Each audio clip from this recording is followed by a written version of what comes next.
Welcome to Theology in Minutes.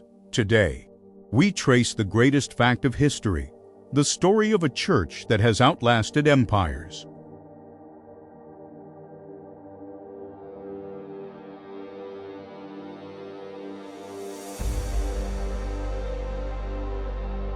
History, as the great Belgian historian Godfrey Kurth observed, is not a steady march of progress, nor a chaotic mess of accidents. It is defined by tectonic shifts. Kurth famously divided history into two grand eras: the ancient world, which he described as seated in the darkness of death, and the modern world, which advances only by the light of the gospel. Today, we examine the turning points where the church acted as the pivot upon which that entire transition turned. At the start, the church had to define herself.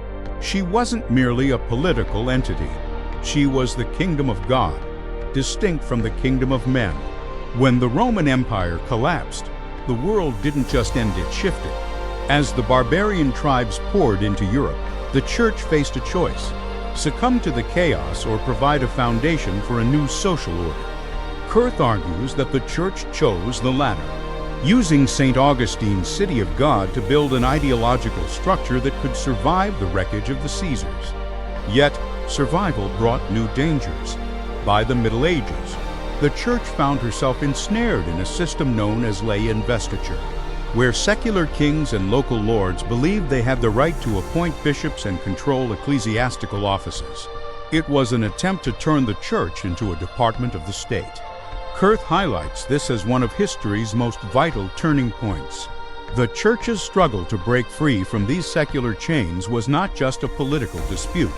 It was a battle for the soul of European morality. We often hear that the Renaissance was a secular rebirth of pagan learning. Kurth challenges this entirely. He shows that the Renaissance was actually the flowering of the very universities, legal systems, and disciplines that the church had cultivated for centuries in the quiet of the Middle Ages. But this success brought the next great challenge: the French Revolution and the rise of the lay state. This was a new, aggressive experimental attempt to build a society completely divorced from Christian moral law.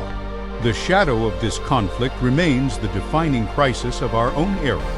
Kurth reminds us that the church has faced storms before. He famously dedicated his work to those who have the courage and tenacity to remain at their stations on the bark of Peter, even when the tempest seems at its worst. We are living through a historical turning point today. The question isn't just about the world outside.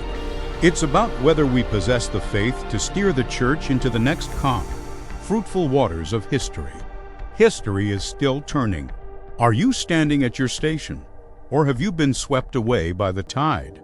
If this journey through the ages helped you see your place in the modern world, please like, subscribe, and hit the notification bell.